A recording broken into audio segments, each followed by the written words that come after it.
Hello, everyone, and welcome to episode 11 of the Saturday Morning Gaming Show. It is November 23rd, 2019, and I am your co-host, Thefatwizard, joined today by... Lobos. Lobos. Hello. What are we playing today? Today we're playing Myst 2. Actually, we're playing Riven. Riven. The sequel to Myst. I'll just call it Riven for the PC. And that was released in 1997. I believe it was actually 3 years 97 of development after Myst. I read that they actually started developing this immediately after seeing the success of Myst. Oh, yeah. I mean, I bet after they finished Myst and shipped it and everything, they were probably like, this is really cool. Like, we got to do another one of these. Yeah. Especially, I bet they had a lot of kind of story figured out, because after playing through Riven, some of the things in Myst make a little more sense now, like the intro in particular, where the Starfisher. Yeah, exactly. So yeah, and Atreus, who actually we're seeing at the beginning of Riven, Atreus ended Myst saying, at the end of Myst, you deal with Cirrus and Aknar, Mm-hmm. and Atreus, who was the father of them, says, there's a greater evil, but he doesn't really go into detail. Mm-hmm. And so this is why I'm always wondering, did they actually have a plan here? Or did they just we'll set up a sequel and whatever? Yeah, it sure seems that way. That I don't know. Yeah. Anyways, but you start out with Atreus, and he's giving you, actually you start out in his age, which I think is called deny or something like that. It's D''N'. I think is what it is. Is it? Oh, I'm sure. If anything, Joyful Dragon will answer any questions we have on the lore and stuff. Yeah, I heard Joyful Dragon was quite a paramount to your success in this game. Seriously, yes. And I went through. I used 2 guides myself. This game is, well, first of all, it's very much the same as the original Myst, right? You point and click and you move around. The game looks absolutely gorgeous, but it's great. It's quite a bit more difficult, and that seems to be a sentiment shared throughout reviews and various community boards. It's this game is just, it really takes the puzzles and makes them more challenging, and it really requires a more attention to detail, I believe, than the first Myst. Do you feel like that's an accurate statement? Yeah, I think overall the game is more open, and so there's a lot of places that you have to go back and check and see if you missed a thing, or maybe you think you get a lot of clues or hints, and they can relate to a lot more things, whereas Myst was smaller, isolated areas where you knew you only had to figure out things in that area pretty much. Yeah, and frankly, I preferred that, because there is a sense when you were on those small ages in the original Myst, you knew that the puzzle solution was here. Right. Often in Riven, we'll talk about this more, but there'd be scenarios where because there's, what would you say, maybe 100, 150 screens that you can potentially go through. It's you're not sure if you are missing something on one of the screens, or maybe there's a screen you forgot to go to.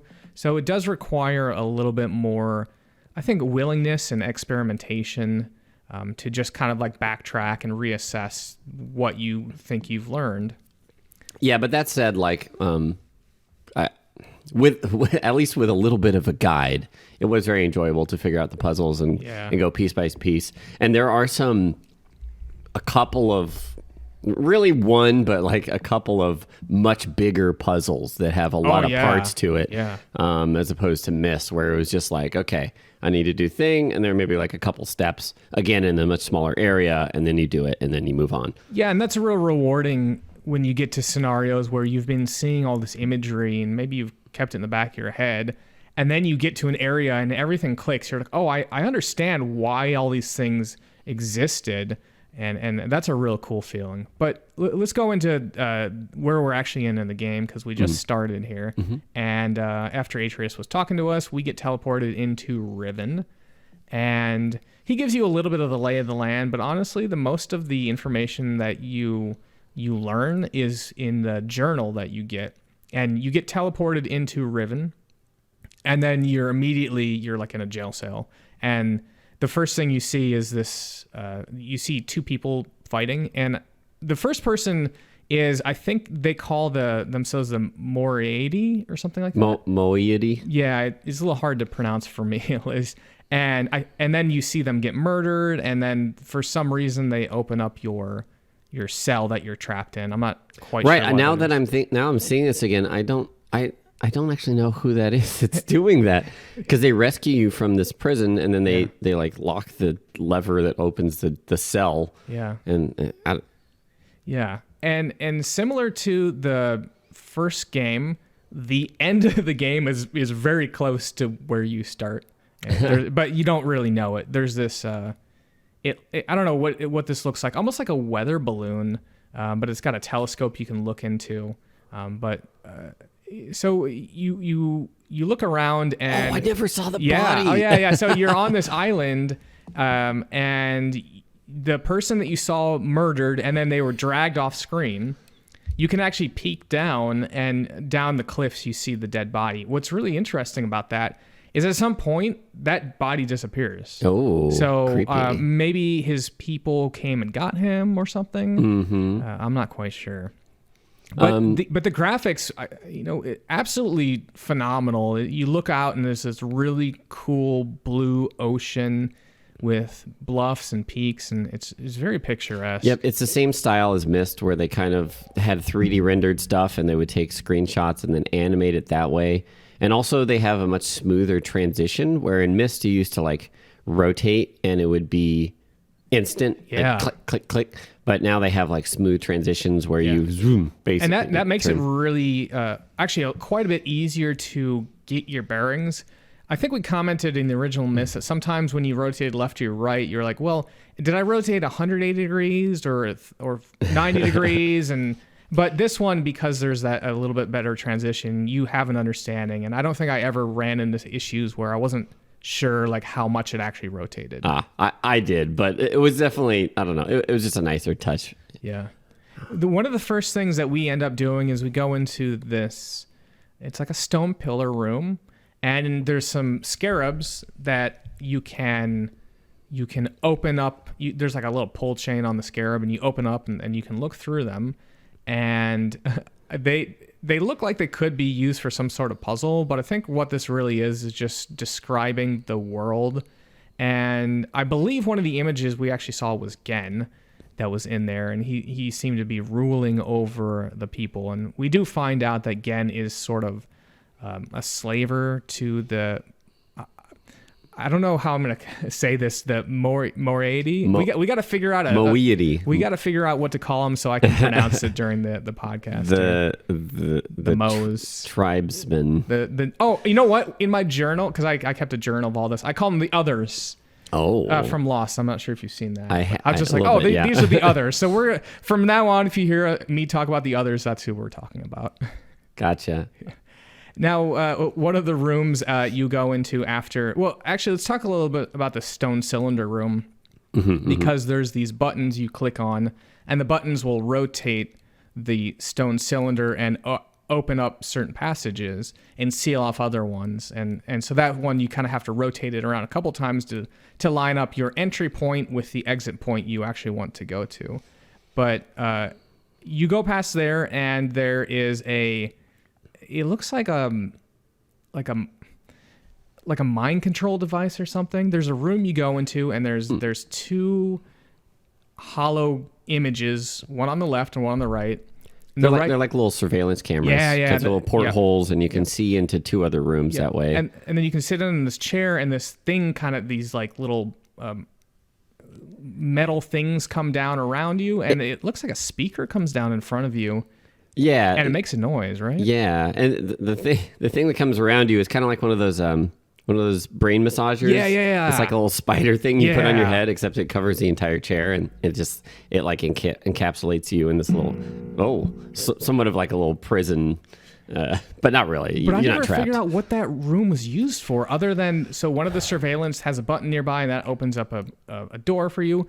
But I never figured out what that room was for, and even the right surveillance, it looks like it was like underwater or something. There's a tram. I never figured out what that was. I think it just looks at one of the tram locations. which probably gives insight into why that room was used, like he's keeping an eye on this or that, or who knows for sure. And then, like I said, when that chair comes down, there's a speaker that comes, and then it makes a noise. Oh yeah, you can turn the machine on and it kind of thrums. I don't know. Maybe there was something that I missed there, but yeah, I totally didn't get it there. But anyway, after you go through there, you go to a roller coaster, and I gotta admit, how many times did you raise your hands up? And when you, because so Riven is actually built up of like 5 different islands, and most of them are connected some way or another through these roller coasters. Yeah. And so I was always like nerd. I was like raising my hands up. I was like, whoa. Every time that I didn't skip the animation, I was there with my hands up. Just, whoa. And I think last time on our Mist episode, Retrograde Tom had said that they were going to make a Mist theme park. And having only played Mist, wow. I didn't really understand how that would work. But obviously, after playing Riven, I'm like, yeah, that totally works. Wow. Roller coasters over the water there. Amazing. So we encountered in the video over here our first of several of these eyeballs that are kind of they're on a pivot, but they're stuck in a wall or on a location, and you can roll the eyeball. And as it rolls to the other side, you'll see like a symbol, and it almost looks like a Roman numeral kind of, but it's different on each eyeball. And so that's the first thing where you're kind of like, okay, I don't know what that is, but I'm going to keep that in mind. I'm going to write that down. Exactly. Write down this symbol and then start keeping track of things. Yep. And I think the first one you encounter actually has a little chirp as it rotates. Right. Yeah, it has a sound it plays. But for me, I actually didn't really associate. When I heard that, I thought it was more like the stone was rubbing against the stone. But that's a very clear audio indicator that you have to use later on, which we can talk about. Now, we hit our second tram. So the second roller coaster, the first one was above the water, and this one was below the water, and you go through these fire rings or these really cool lighting there. Yeah, it's some sort of like not enclosed tube, but it keeps the water from encroaching on the tram's rail system or whatever, and you just flying underwater. It's really cool though. It's a much longer tram this time too. Yeah, you talk about they seem to have some ability to control water, or at least have exclusion zones for water. Yeah, we'll see this in some other areas where sometimes you can kind of create pockets in water to travel through or whatnot. But that's on a different island. We just arrived at a I think this is actually a book or a paper construction mill. If you look at there's actually some wood pulp, I believe. There's a wood. It's like a wood shredder that has spat out a bunch of. I thought you would have to like put something in there, have it shredded, and then find like a key or a jewel or something like that. But again, just like in Mist, they don't really go heavy on inventory. There is a little bit of an inventory in this, but like you carry, I think, max of 3 books, but you never actually like pick them up. They're kind of just given to you via the story. Actually, you start off with a book, which is it's Atris's book. Yeah. And he's got there's a lot of stuff to read, but kind of gives you a breakdown of like what's been happening in Riven, and the fact that his father, Atris's father, Gen, is kind of at the heart of some issues involving the people and just the realm of Riven in general, which we didn't really talk about it yet, but the whole idea behind Mist is that people can write these books that take you to other realms, and I think you just even create them out of nothingness, because they just start talking about creating realms all over the place here, though. So yeah, and if it was a while ago that I played this, and a lot of this happened since 3 weeks ago, but I think if I remember right, you are sent to Riven I think it's only to free Catherine, but then you have to basically signal Atreus that you've solved your mission or something like that. Right. And he gives you a book, and you're like, hey, you're only supposed to use this once you've completed your mission. And then, because it sounded like there was a one-way trip that Atreus had to take, and if you didn't deal with it, he won't be able to get back or something like that. Yeah, I think the idea was save Catherine, who was from the first game and is Atrus's wife. Yeah, although you didn't see her, you only heard about her from a note. Yeah, which is cool that she, there's kind of not closure, but that link. And I was like, oh, Catherine, dang, we're gonna save her now. And then also to capture Gen, it was like another piece of the puzzle. Right. Yeah. Oh man, so at what we passed a bit of this lake area with the wood chipper and everything, and this giant vat room that you can heat up the water and everything, and then you find your way up this ladder, and there's a device it's like a trapping device. Yeah, it's like a trapping device. It looks like a barbecue pit. I thought it was some sort of like grill or something. Yeah. And there's like a little dispensary of what ends up being little food pellets that you can put on it, and you can send it down. And I think it takes a certain amount of screen that's a really transitions. Weird thing. Yeah, and then eventually it catches like a frog, and you might be like, well, what the heck? The frog just jumps away, and you're like, whatever.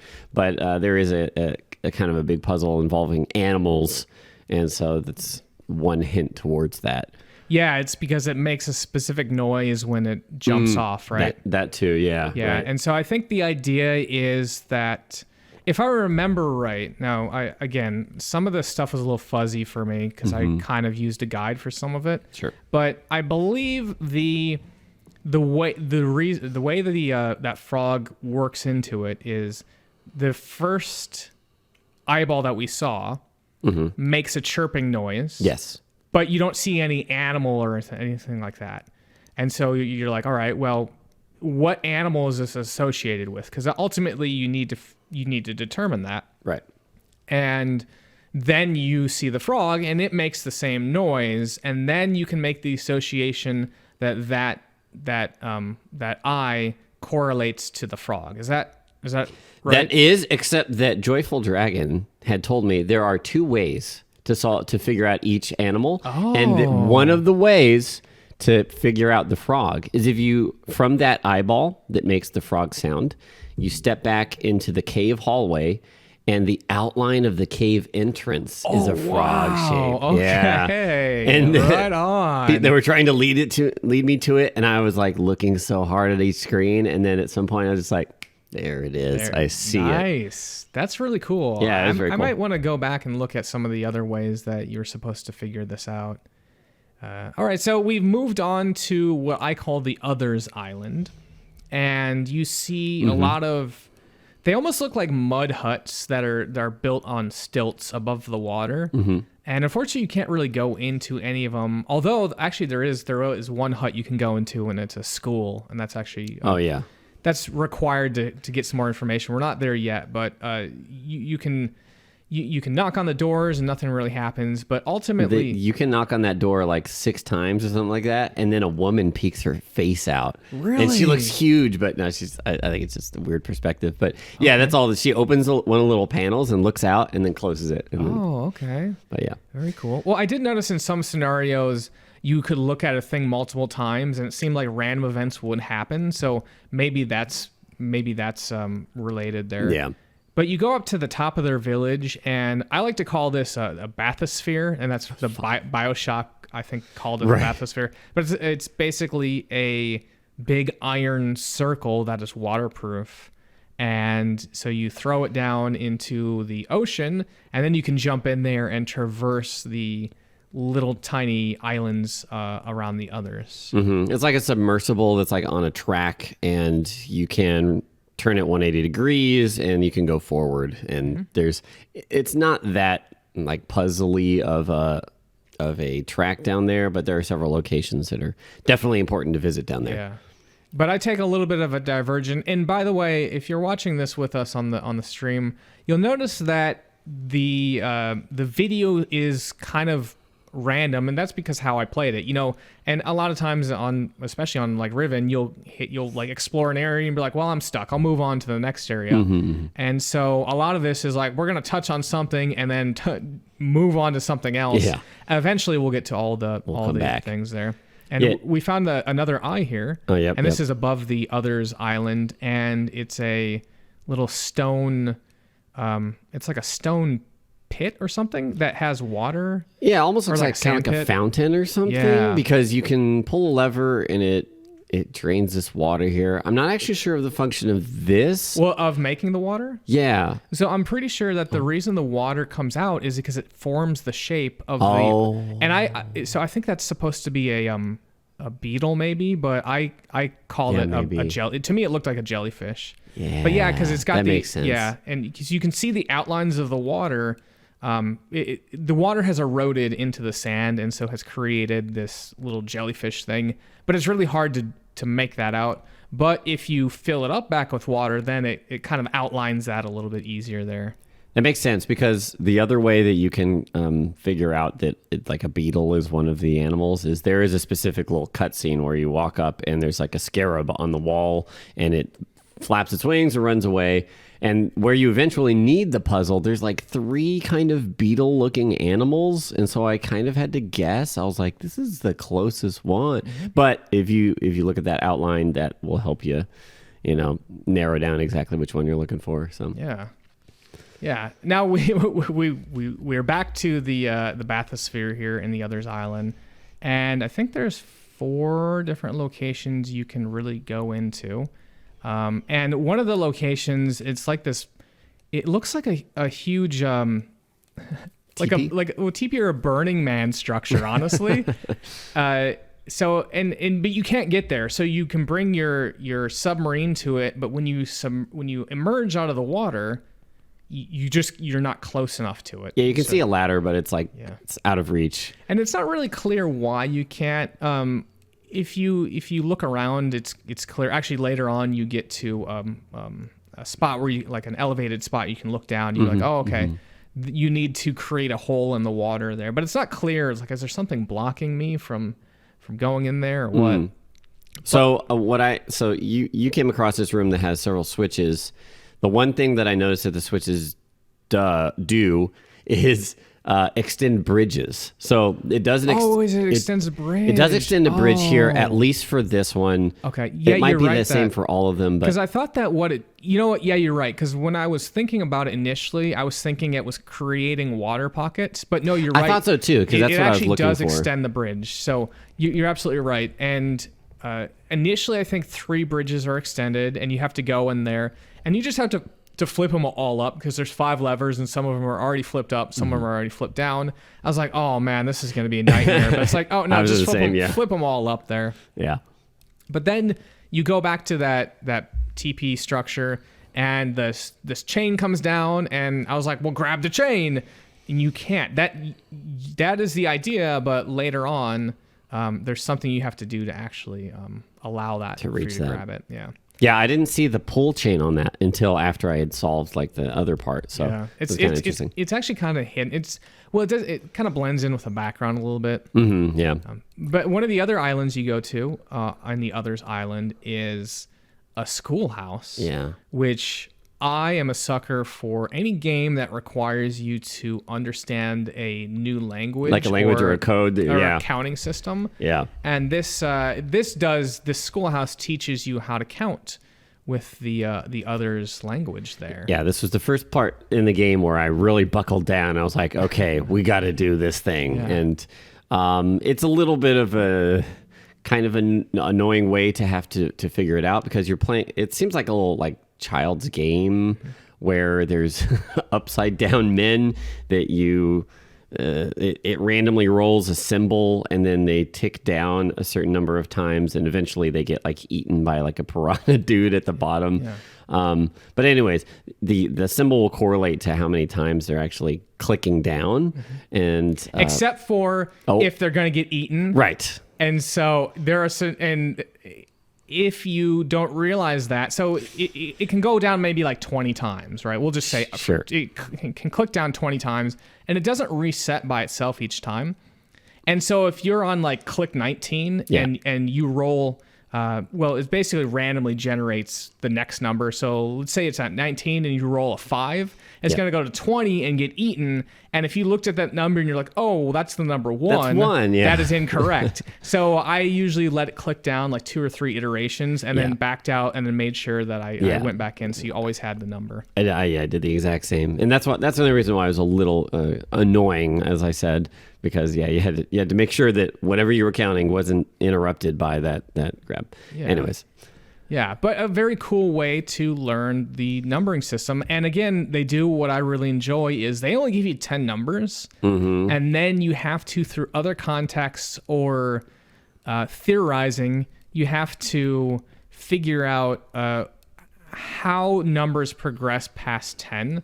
And I think it does depend on your game, because one of the codes you'll need is randomly generated from game to game. But you could potentially need up to 25 or be able to count up to either 25 or 30. Gotcha. Well, so a lot of the number stuff in this world, and they touch on it in like the lore books and stuff, is that there's like an affinity for the number 5. So a lot of stuff is 5 based. So that becomes kind of crucial. I don't think I 100% figured out how to read the things, but I got it I got it well enough to read the those first like 20, 25 numbers. Yeah. But like some of the bigger ones, the books later have like 98 on them or something like that. But like I couldn't read those exactly.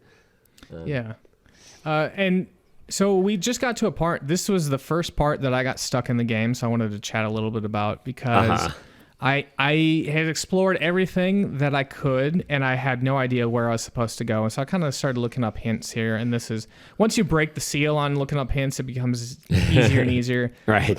But what I figured out you needed to do was, there is the, back where we got the frog in the what do we call this? The paper making island, I guess.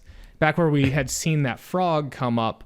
That same area, if you walk into these double doors and then you turn around and then you shut those doors, then there is an exit on both the left and the right side of that. Yep. And so I don't know, did you figure that one out on your own? I did, but it was a while, and when it happened, it was just one of those like silent moments, like. Is that one of those where you misclicked and then the door shut and you're like, wait a minute, or did you think to actually shut the door? No, I actually did shut the door, because I think my intent was to look for something on the back of the door or something like that, and then I maybe accidentally clicked to move, and then I was like, wait, what? Okay.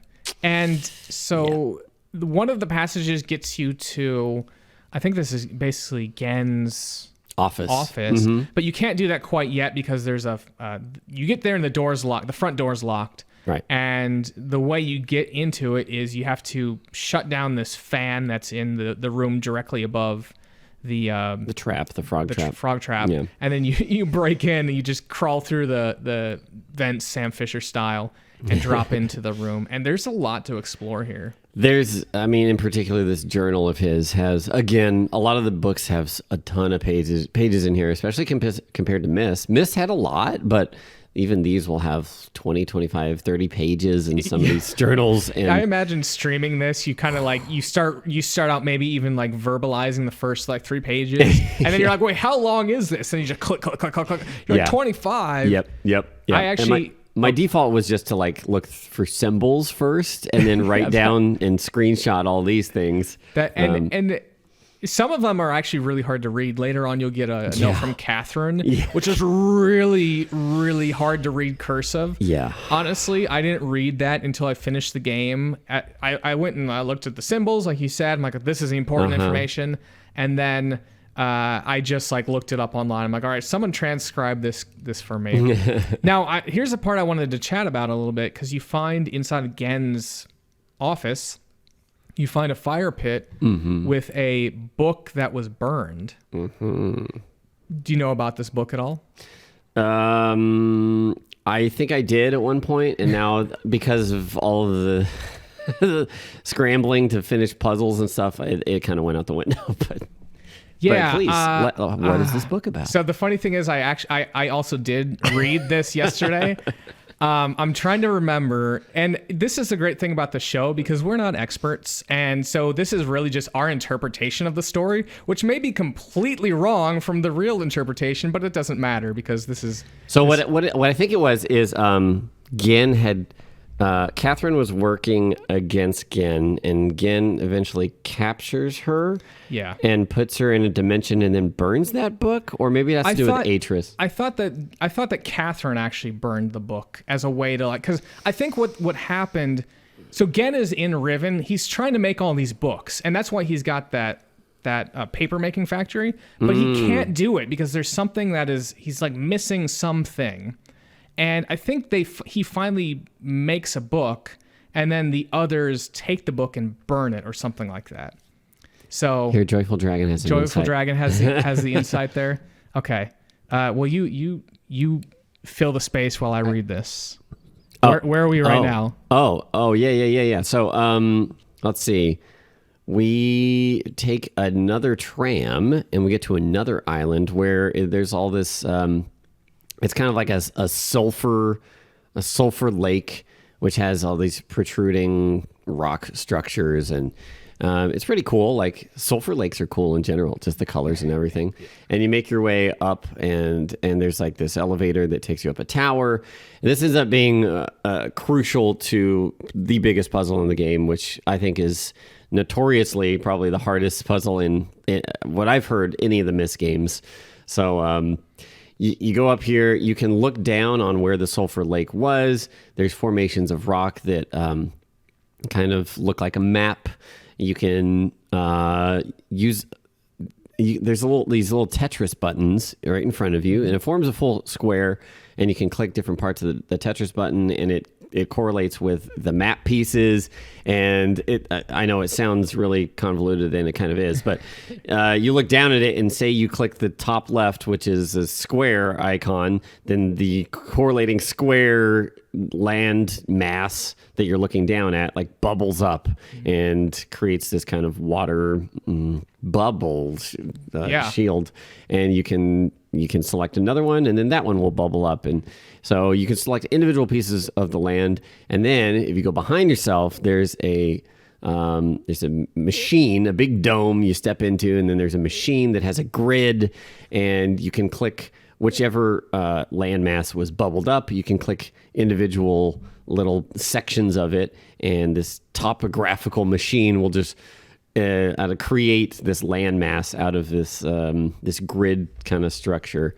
And you see it and you're just like, all right, I don't know, what man. I'm looking at, but it looks like Someday. One of those. You ever been to a lot of times at science museums would have those needles or like pins. It's like a big square pins, and you put your hand up through the pin, and it can show an imprint of your hand. It really looks like that. Yeah. And so as you're looking through these, you're like, what am I looking at? It's just a bunch of land masses. And if you click around enough, you'll start to find these marble domes. And I believe that is actually what you're supposed to find, is each of the island has a marble dome, and you're supposed to note the location in that Tetris piece.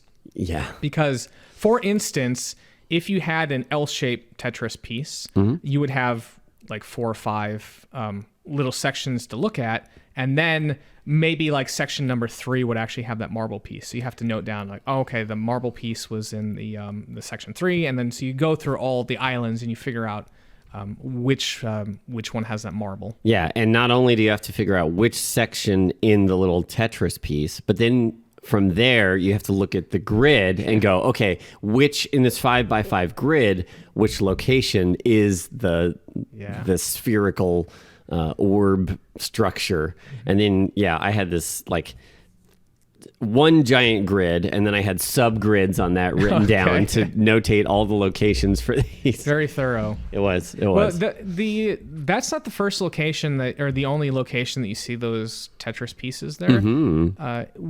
I don't know what to call this here, but there's one of the first areas you go into that has these catwalks around some water. You look down, and there are those 5 Tetris pieces, and they are almost spiraled out on different spokes. And like you said, there's 5 of them, magic number 5, and each one of those Tetris pieces is at the end of one of those spokes. So you're like, oh, okay.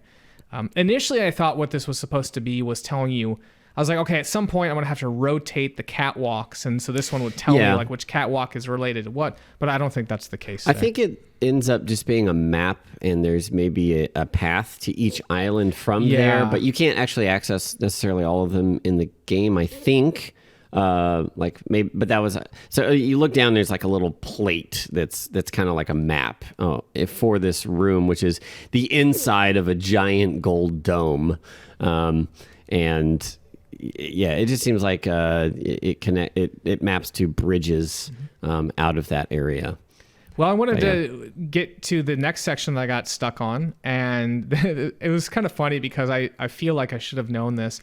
I remember that I was just back when we played Myst, I was sort of like chastising you for not jumping off an elevator when it went up. And right. I was like, I've essentially had the same thing here where there's this tram, and the tram you take always is facing inwards. So when you take the tram in, it arrives, and then to go back out, you have to turn it around 180 degrees.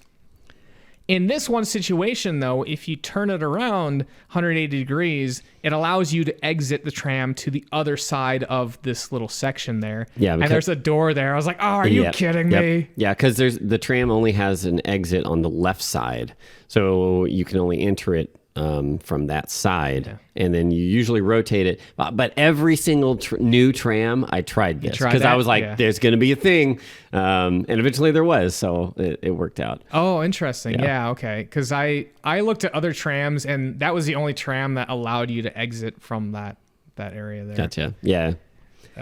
But anyways, you exit on the other side, and there's this really awesome looking like chamber with an elevator that once you pull a lever, it will spiral up and right in front of you. And then you can take it down into the depths of this kind of layer that has one room that will kind of take you to a different tram, and then another room that has this big like underground window and a weird throne with machinery.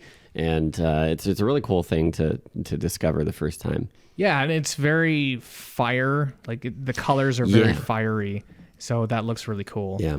And like I said, sometimes there's random events that happen, and I think we just encountered one where we were strolling along actually, no, this isn't a random thing. This is a scripted one. Yeah, this is scripted. So you're strolling along the hallway, and you see one of the others, and they appear to have a book in their hand, right? And then they take the tram and they leave. And the annoying thing is, to use that tram, you have to click the button and wait for it to come all the way back. Right. And you can, in this game, anytime there's a visual thing, you can skip the visual thing using the escape. But if it's an auditory only thing, you can't skip it. It's so weird. And this one is like, you hit the button, and then all you do is wait to hear the tram appear. And it's like, all right, you got to wait.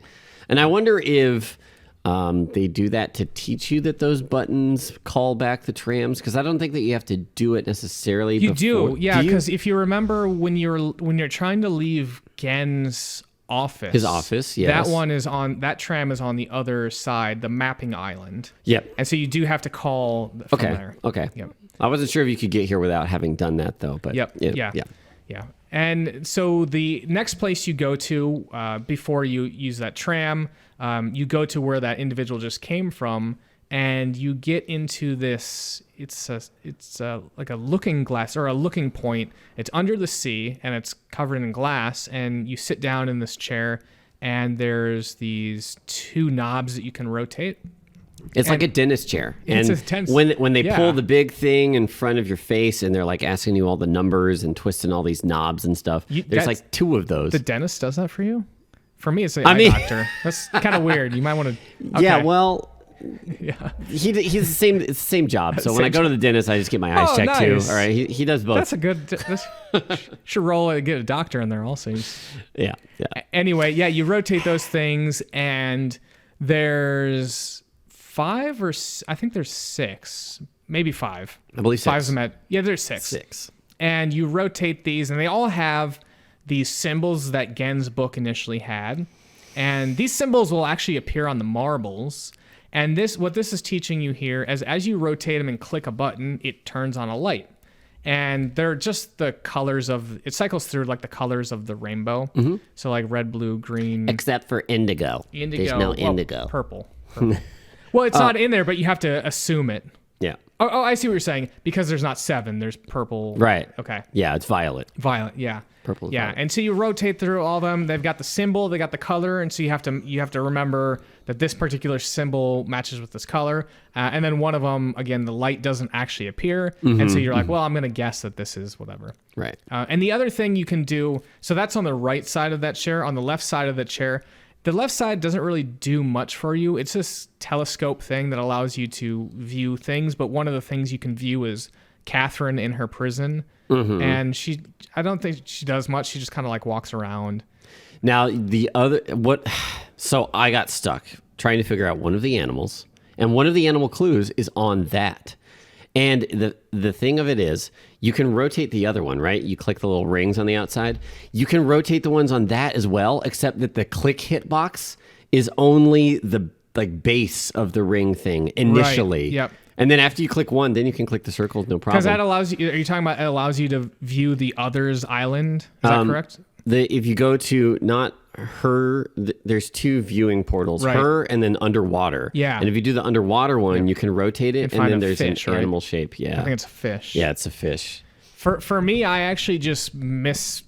Because one of the lights that comes out is a red light, and there's a whale that comes out. I just use that whale. I was like, this whale is the thing that we're looking for. I got you. Yeah. Did you get scared on that part too?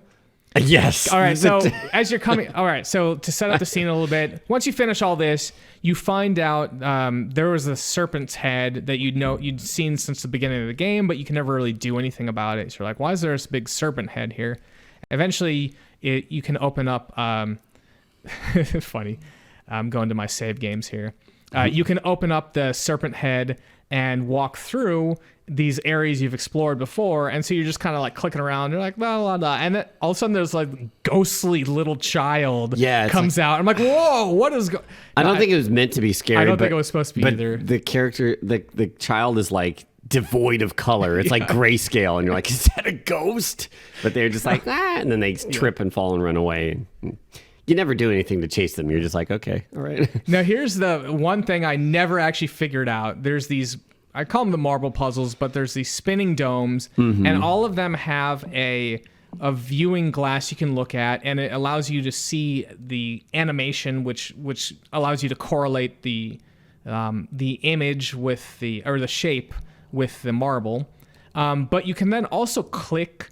It almost looks like a stopwatch thing. Yep. And you click that, and all I did was click it over and over and over and over and over. Yep. And eventually it would stop. But I'm assuming it's a timed thing. Did you ever figure it out? I did figure it out, yeah. So I also figured it out by mashing it, and then one of them stopped, and I was like, what?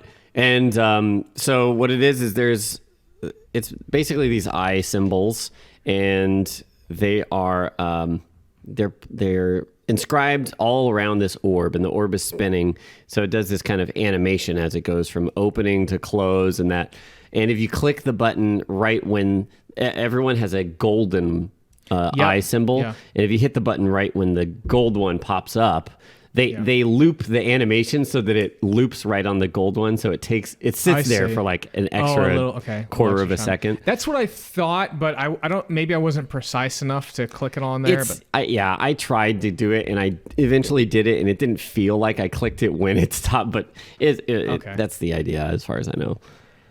But yeah, so if you do stop it, then it kind of opens up. You can go to it, and there are 5. Of course, 5, because everything's 5 in this. There's 5 little sliders on like a 30 tick kind of scale, and you have to slide them into specific positions, and you get a code for that later, and that's really where the number system comes into play. Yeah. So let's go back a little bit to the Others Island, because I did just solve the issue. So we were talking about there was a hanging pole chain, and we finally figured out how to get up there. Where we just were, there was this, there's this huge tower thing, and there's this chair that allows you to shoot up and into the very top of Riven. Oh, right. And that's really cool because it's almost like if you ever do one of those space towers at an amusement park where it shoots you up really far, really high. Yeah. And you're like, holy crap, I'm way up here. Yeah. You get the huge vista of Riven, and it's so cool. And there's just a little button you flick there, and it then it like seals up a grate, which allows you to then finally use this pole chain that we hadn't been able to jump on before. Yeah, and the TP or Burning Man thing that you were talking about earlier. So you make your way back there, you pull the chain, it raises you up, and then there's this chamber that looks kind of like a prison. I forget if there's a puzzle to open. There's a panel on the wall, and then you interact with that to open this area. I thought this looked like a prison because there's like... Yeah, well, it is a prison. Okay. Because you first see one of the others there, and he's hunched over, and you open it up, and then you... Actually, to open up the wall, there's a grate. Oh, and you open up that grate, and then inside there's a pole chain or something. Yeah. Oh, and that's the thing, because you open up the prison, right, but you don't ever see the prisoner go out. And so then you go into the prison and he's not there, and you're like, well, that's weird. So it's like, well, is this a technical thing, or did he have another way to get out? And I guess my assumption was he knew how to. I don't know. He probably just left when he opened it, but I actually didn't see the prisoner before, I think. Oh, so I just so you just opened up the grate there. Exactly. And I was just like, oh, okay, there's a door. Yeah, this looks like a prison. Yeah, that's because there was a prisoner there. That's funny. And you open up this door and you go to this secret passage with, there's just a bunch of lights you have to click on. But eventually this brings you to the animal puzzle, which if I were to say the two puzzles I disliked the least, animal puzzle would probably be number one for me. Wait, disliked the most? Like yes, okay. That's what I meant. Liked the least. Liked the most. No, liked the least. Disliked the most. Okay. Yeah. So there's a lot of you've got these little, not tombstones, but kind of that sort of shape, and you step into the middle of them, and there's probably 30 of them or so. That seems. I think there's six or seven, and there's three on each screen. So, yes. So yeah, like 25 of them or something like that. And each one has an animal symbol on it. And this has been, leading up the whole time. We've been seeing these eyeballs that make animal sounds, and we've been seeing animal symbols and all this stuff. And you take notes of that, and you have to hit the right animals. Not only do you have to hit the right animals, you have to hit them in the right order. And to do that, the symbols on the back of those spinning eyeballs, once you learn how to read numbers, correlate to an order in which you play. Oh, what? Yeah, I'm just trying to figure out what's going on here. Oh, I gotcha.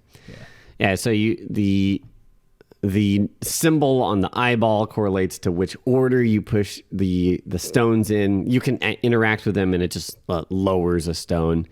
And eventually, after you figure out all of this, it's a pretty cool little cutscene where there's like this big circular portal in the wall, and it emanates out this bubbly water stuff, and eventually opens up a little tray that has a book, which for the first time in Riven, besides the beginning, you can actually go into the book, and it takes you to this other land, which is known as Tay, if you read the lore, or if somebody in the chat tells you. And I recognized this tree-looking, I don't know. I guess it's a tree. Yeah. And that's what's like on the cover of Riven. Yeah, that's what I remember. This is supposed to be a big deal, which is sort of funny because you spend about 5 minutes in this age. Yeah. Because you see that tree, and you can't get to it because there's a bunch of water around. So you're like, all right, well, I guess I'll go back to where I came from, and you can't do anything there. And so then you turn around again, and you're like, well. Oh, and then some guys pop out at you and shoot you with a sleeping dart. Yeah. And they point off into this tree as they're showing you what's what. And then you end up in a prison. This is the second time in the game that you've been a prisoner. Not the last time, as it turns out, also. Yeah, and you're stuck in this little cave area. You can peek out of like your jail cell door, which is like made out of bamboo, and there's a whole nother village there. Again, kind of just like primitive villages, but still like they're these advanced like kind of tree huts, and you can see people wandering around, just living their lives. And you back up, and then this lady approaches, and she's speaking this language you don't understand, and she hands you this book, and it's more of like an encyclopedia. It's like 40 pages or something. Yeah, you actually get two books here. You get one that is a linking book, which is one of the books that can teleport you, and the image in the little linking window, there's basically a little square built into the book that shows you where you're going to teleport to. And this one shows you Atris's location. But if you try to go there, here you go. Yeah. It turns out that it was kind of a trap, and you get stuck in the book. And there's a cutscene that plays, and they're saying stuff, and they eventually just close the book, and it's like, you're done. I couldn't figure out. So I encountered this, and I was like, what? Did I beat what? And then it cuts to the credits after this, and you're like, what is this? And you don't understand what they're saying. So I wasn't clear on why this, I don't know, what. I mean, so I don't know why it shows Atris's spot, but it is like a trap journal. Like, so here's the thing, and we haven't talked about this yet. Here's my loose understanding of how this is supposed to work. Is they have they've developed a way to trap people, and so you go into that book. The first person that goes into the book is trapped inside of that book. Mm-hmm. But then if someone else goes into that book, it like bounces out the first person, and the second person becomes trapped. Correct. So I think what happens here is you get trapped in this book, but no one comes to untrap you. Right, yeah. So I think that's which is also one of the endings in the original Myst. Like, you get stuck forever, and the brothers are like, haha. They pull out the pages so that you're screwed, but yeah. So that we go immediately then to the second ending here. So the first ending was kind of, nothing much happens. You're just trapped. The second ending is once you get the combination for the star fissure, which was at the very beginning of the game. We were talking about there's this little thing that you can move up and down. It's that telescope. Once you get the combination to figure out how to open that latch, you can actually jump to the end of the game, and you do so by smashing the telescope into the star fissure window. And their security for not allowing this to happen was pretty weak. It was like, hey, we're going to have like a little metal latch that is easily you can easily slide it out. And that prevents the star fissure from being breached. But, being the smart person you are, you're like, well, I'm just going to move this and smash the star fissure.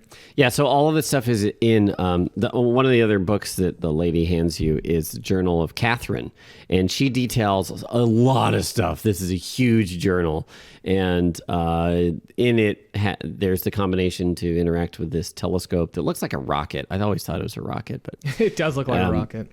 Yeah, so you get a combination for these push buttons, and if you lower it beyond where it's supposed to be lowered, it smashes, and then triggers kind of this cataclysmic just destruction of the realm of Riven. And that is the signal for Atris to come and like wrap up everything. But at this point in the game, you haven't trapped Gen, you haven't rescued Catherine, and he shows up and he's like, "Where's Catherine?" And then Gen shows up and like darts you both, and then leaves, and you're like, well, okay. So that's ending. That's another potential ending. Now, one might ask, why is there? Because we mentioned there's a telescope to go into the star fissure. One might ask, why is there a telescope? And here to explain it is Lobos. Oh yes, no. So there was. Wait, do you actually know this? I do because shucks, I wanted to be the one that's like, this is why. All right, well, go ahead then. So Gen would he would cast the villagers, as far as I know, into the star fissure to figure out what happens to them, and so he built this telescope to watch them. Although it didn't fully. He didn't fully get to see everything that happened to them. So, right. But that's why that telescope is there. See, lore. Yes, that's right. Joyful Dragon is proud of me. And that's explained in Catherine's letter. Yeah. It explains so Catherine's letter has a couple of pieces of information in it. It's got the codes that you talked about, and then it's got an indicator that the code combination exists for the prison somewhere in Gen's office or room, and also that the man, I don't know what's going on with this video. It's yeah. Anyway, the third thing is that it talks about the stop that was involved or set in the starfish or so when it allowed it to be breached. Mm-hmm. She also mentions how she figured out a way to still teleport through books that have been burned. And there's this special material in one of the ages, and they crafted like this little frame, and you put that over the little window of a burned book, and then you can use it to teleport. So it allows you to, even though the book was burned, like now you can still use it. Very cool. So yeah. But then we're at the big daddy of them all, the marble puzzle. So this was probably the second puzzle I liked the least. I liked doing it, but I kind of the moment that I found this grid, which took me a long time because there's just a lever kind of on one screen, is a lever right in the corner that I had missed, and this lever raises a bridge which goes up to the top of this golden orb. And you go up the stairs, and you look at this grid that's in the middle of the floor, and it's this huge, I think 25 by 25 little grooves, and there's 6 marbles. And I just, seeing that, I was like, oh boy, here we go. So that's when I just buckled in, and I was like, we just got to figure out all the parts of this. Yeah. For me, I actually just looked it up, and this is one of the biggest issues I had with Riven is that there would be times where you mentally you've solved the puzzle, you know the trick, and then it's just a matter of having to go around, and traveling around Riven just takes a long time. It does. And it's like I'll just take the answers. Also, I was on a severe time crunch here, so I was like, all right, we'll just grab the answers. But if you figured this out on your own, you went through the labor on your own, props to you, man. I did. I mean, there was guidance in terms of like sometimes I'd be stuck and I'd be like, okay, where do I need to go to progress this? But ultimately, again, with that topography machine, you narrow down 4 locations, 1 orb for each island, except for one that you can't reach. There's an island you can't reach. Yeah. And that one you don't know which... No. You do find the orb for that. There's one location that you've been to that isn't plotted or something like that, and you have to figure that out. And oh my God, it took a lot of work. And then you have to figure out the order by the eyeballs. Yep. It's and you figure out a color order for that, and then you end up only using 5 marbles, and so there's a lot of things that you have to like slowly narrow down, chop it down until you finally have at least. I got it down to where I had like 2 guess points, and that was plenty good enough, and we eventually got it, and then I had to figure out how to work the machine too, but that wasn't as bad. And you have to use that because inside of those spinning domes are linking books to Gen's. What do they call it? Like the 233 age, I believe. See, that's what I was misreading, and I read it as like 98 or something because there's like 2 numbers next to each other. But no, they added in a different way. Yeah. But yeah, you go to and you read about Gen, this realm, that Gen created this realm, and that it's like barren and just dusty, and there's not much to it, but he needs to use it, and that's kind of his new office over there. And once you've activated the huge marble puzzle machine thing, you can go into any of the books in the marble domes, and it teleports you to his place. Well, before you do that, you have to unlock the book, and you have to unlock the book by being able to count. And so again, this is one, I don't remember who teaches it to you, if it's in a journal, but it's actually a randomly generated code per game. Oh, so right. Both that one and the Star Fissure opening thing, if I remember right, those are randomly generated per playthrough. Okay. And so once you get that, then you open it up, and with the marble puzzle solved, the linking books have been activated, and then you can go to the 233rd age. I know Gin's journal tells you how to access the domes, because at some point he's like, they're pesky dudes. I had to put a security code on this. Just like every journal in any game that you have to figure that out.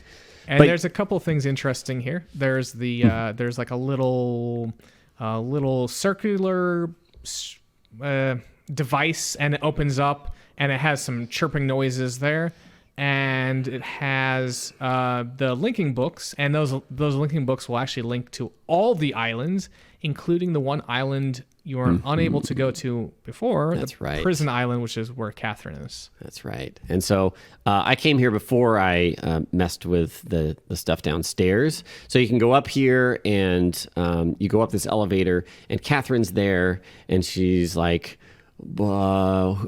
you made it, blah, blah, blah. And she's like kind of on your side. And then she's like, wait, you're probably just trying to like, to trick me, this and that. And then she doesn't come with you or anything. But if you go down into, in Gin's age, we'll call it, there's a downstairs room. There's an orb that you click, and it does a series of little sounds. And I thought we were going to get into another tram from Myst with the sounds, because I was like, oh gosh, sproing, ping, whatever. But anyways, the elevator has a series of buttons, and if you do the sounds in the right order, then it flips this cage around, and and she can actually get in the elevator with you, and then you guys head out. She's like, I'm going to leave, and I'll meet you when it's time to go. And at that point, you head back. Yeah, you can pretty much finish the game. Quick correction from Joyful Dragon. It's a 334 age, not the 233 age. So we're off by like 100 ages there. I didn't know that you could go speak to Catherine before you could actually break into the jail cell, so that's interesting. But after you do that, we've pretty much done everything we needed to do. So we skipped over the part where we did do this in the video, but Gen wants you to jump into a book. I don't remember exactly where the book goes. So he kind of seems a little like not just as the aggressor in this. He's like, it's just Catherine's been kind of going crazy and this and that, and I know Atris wants to come save him, and you're like, oh, okay. He does this long like speech, really long montage. Yeah, and you're like, okay, maybe he's just misunderstood or whatever. But then he's like, let's go talk to Atris. You jump into the book, and I'll follow you. And it's the book that traps you, and you go in. And then he goes in and swaps places. Yeah. And you're like, hey, this works out perfectly. And then you're like, oh, okay, well, I was starting to feel good about this character, but nah. I like that he's like, no, you go first. He's like, you make sure it's safe or whatever. And you're like, oh, sure. Yeah, absolutely. Right. You're coming after me, right?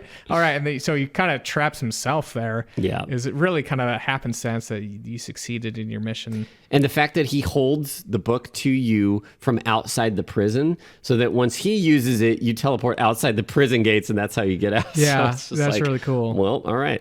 But anyways, so there's a bunch of endings also where after he's trapped, like you can go and do this again. You don't have to save Catherine. There's all these. Yeah, exactly. So I think that's the one ending I didn't do, is the one where you trap Ganon, but don't save Catherine. But and then you just kind of fall through the star fissure, and that's kind of you as being the stranger, the nameless one. You started Myst by falling through the star fissure into Myst, and you leave Riven going through the star fissure to who knows where, your next adventure or whatever. Yeah, he says that it will take you to wherever you came from. So where it could be where Earth. Did I come from? Could be Earth. We don't know. They don't show you. But you rescue Catherine. She goes through the book. He goes through the book, and then she's just like, okay, cool. All right, have fun jumping into this star fissure. I promise it'll be good. And then you do it, and apparently it's good.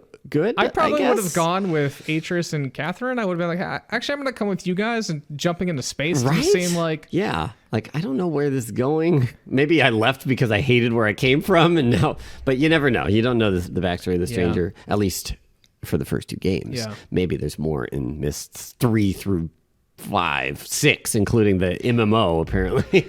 Well, this was the last Myst created by the two brothers. I think it was Rand and Robin Miller. I believe after this, one of the two brothers went to form a new company. Interesting. And then the remaining one was still making the next Myst. So I think that I don't remember which the third Myst game was, but I think they made like a couple there. So cool. We're at the credits now, but kind of ending thoughts. Any thoughts on the game? Did you enjoy it? I did. I love these puzzle games. I love just they build such an interesting world that even if a puzzle seems really frustrating, like I get like curious as to what the thing is about, right? You get to a thing and there's like a weird lever and a thing that spins and you're like, I don't know what this is all like, what is this for? But then I try and figure it out and it's a lot of fun. I really enjoyed I think I liked the first Myst more. Riven was absolutely gorgeous and the puzzles were cool. But for me, there's something about the simplicity and focus of the areas in Myst that I think I kind of preferred that style of puzzle solving. I think it's more accessible, approachable, really. It's just you it is kind of like you're going to puzzle room A. Now solve puzzle room A. Yeah. Okay, you solved it. Now go to puzzle room B. And instead of here's a massive puzzle place, it's definitely a lot more backtracking and adds more time because of that. But I still loved it. Yeah. I thought it was a good time. Cool. Very good time. All right. Well, like I said, we did complete Riven. Woo. So that's gonna wrap up that episode. But we got a lot of housekeeping to talk about, so let's dig in right away. So first of all, again, thank you everyone that's supporting us on Patreon. We'd love to see you there, and I hope there's some great rewards for you. And we did get a new Patreon from the last episode. So special shout out to Kevin for his support on Patreon. Thank you, Kevin. Thanks. And if you also like what you saw or listening to what you're hearing, you can also support us on patreon.com/Saturday Morning Gaming Show. We're going to be restructuring some of the rewards a little bit, basically to give everyone more stuff. So that'll be really exciting. Also, really cool, Lobos and I did a little photo shoot. We